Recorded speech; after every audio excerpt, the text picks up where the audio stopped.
I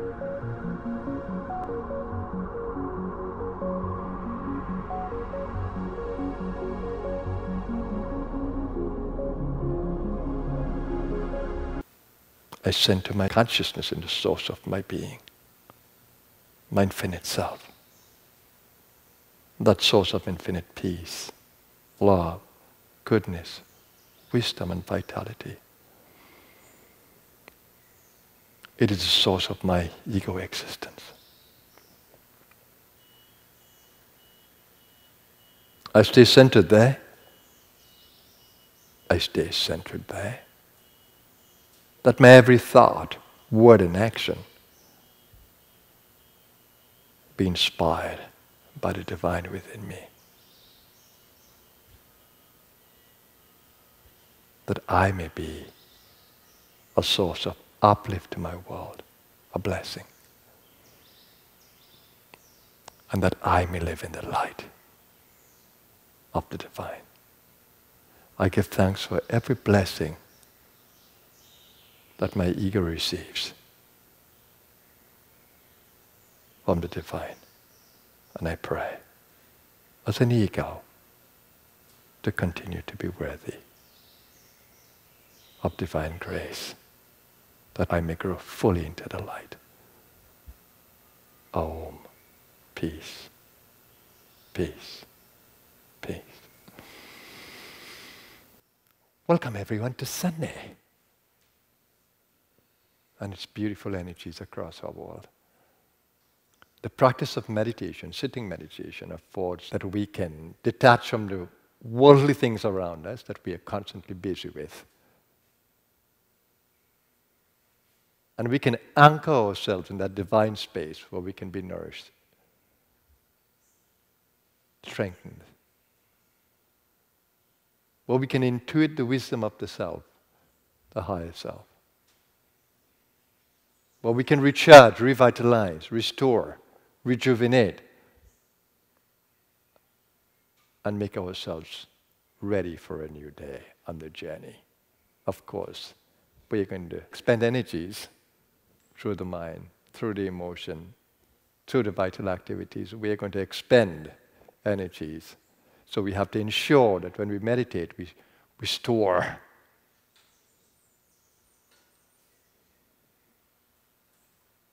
Just a reminder, and last week I referred to it, that sleep is meant for the circadian rhythm of the body. The body needs to sleep.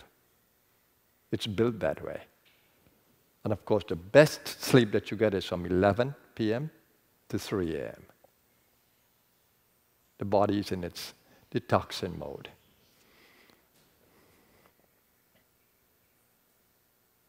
After 3 a.m., the lung meridian is operating, allows you to breathe fully and restore the lungs. And I said that a lot of you may laze in your bed in the early hours of the morning, and you're in a dream world. You're not in deep sleeping, but you're in a dream world, and all kinds of thoughts occupy your mind, and you've begun expending energies. What you have gained from a very deep sleep, you start to expend it there. How wise is that?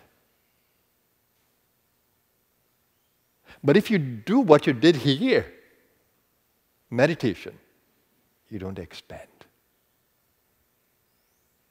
You build. You don't expend, you build. How wise is it lingering on your bed when your body feels restored? Body feels restored. Not mind. Body feels restored. And then you wake up. Body is restored. And then you strengthen your mind. These are your soul instruments. You strengthen your mind, your emotional being. You strengthen the vital body, the pranamaya kosha. The vital body, the body that is just behind this physical body, the energetic body that runs it, that drives it. You nourish that through the prana, through the meditation, through the chakra breathing when you become aware of chakras. And then you're properly restored for your new day. You need to learn the circadian rhythm of the body. And you need to learn how to use the meditation process effectively, of course. It's extremely important how you go to bed, because you may even disturb your deep sleep because the body is toxic. So instead of the liver really detoxing, you wake up because the liver is so toxic. So during your day, try to detox as much as you can. I told you about the hydration, I told you about the breathing practices, I told you about movement. Try to detox. And before you go to bed, prepare your mind. Here in the ashram, we chant the Shiv Mahimna in the evening, Stotram. And we meditate again for 15 minutes.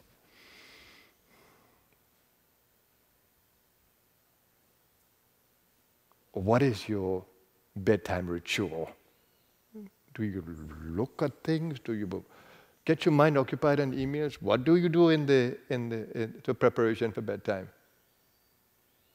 Are you going to go to sleep with an undercurrent of mental activity, with the mind not getting in repose before you go to bed?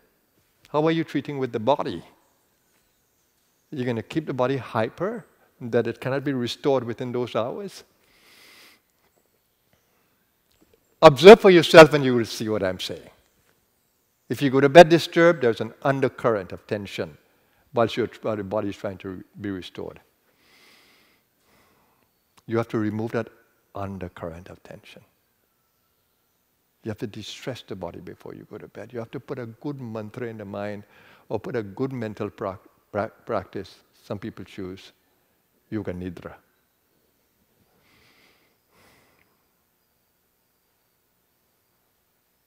And you put the body to sleep like you'd put a baby. You read a bedtime story. You stroke the child a little bit to ensure that its energy is peaceful. And then you begin to see the child sleeping away. That's how you should do your own body, like your child. Body doesn't have an ego of its own. Of course, it carries genes. But it needs a driver to have the genes activated. If the driver isn't there, the body dies. It has no driver. It needs a driver. That's what happens when the child takes the first breath. It moves away now from the mother's umbilical cord that was supporting it and the mother's prana into the prana of the soul. It has to take that first breath.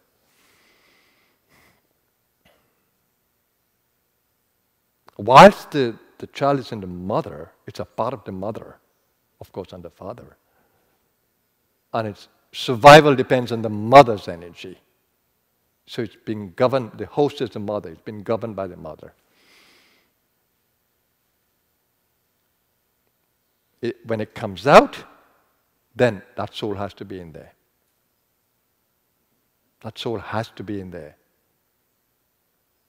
And when you take the first breath, you know that the soul has come in and activated the pranas.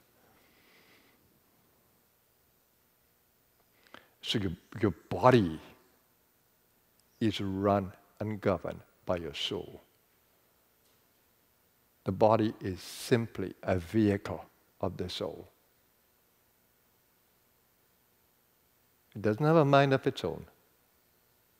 Every cell has an intelligence, but it's governed by you. You're the director of the show. But its body system depends on you for its running. It needs the pranas, the panchavayu, for running.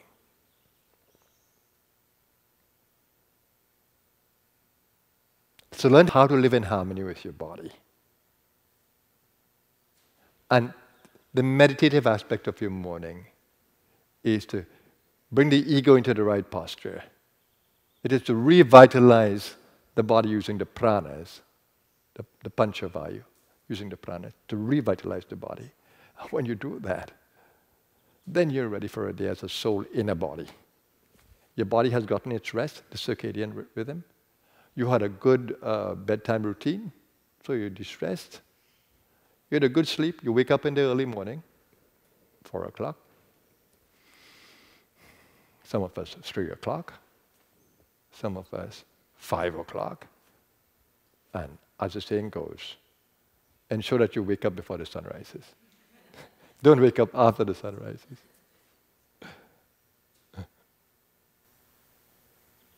So this is body wisdom. This is soul wisdom. Where are you going to learn this? In none of the conventional institutions.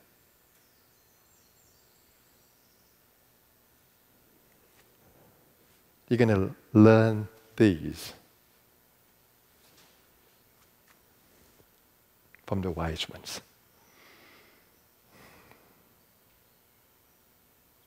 The ones who see life as a journey.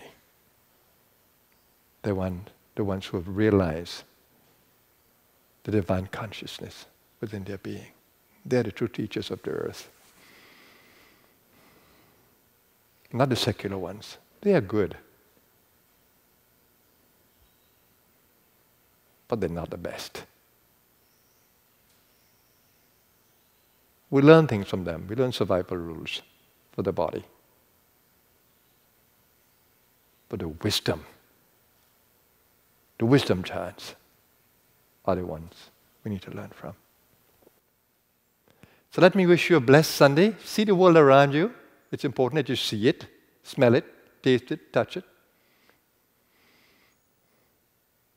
It's a beautiful world, though transient. Don't be attached to it. It doesn't allow for attachment. Attachment brings misery. It allows for play.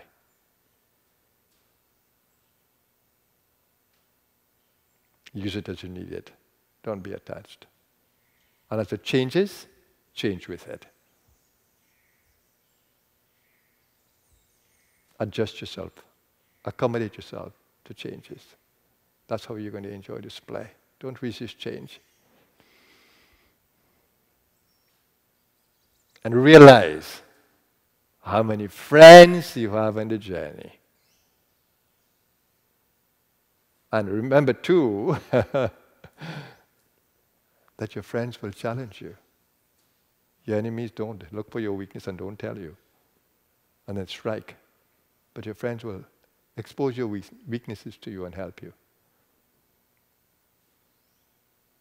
So look for those friendly challenges and use them well. So when I challenge you, remember, it's a friendly challenge. It's for you to grow. And I love when you meet the challenge bravely.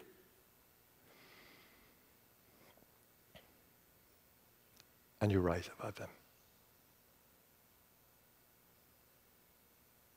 Have a blessed day, everyone.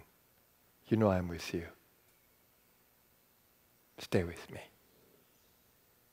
Namaskar, everyone.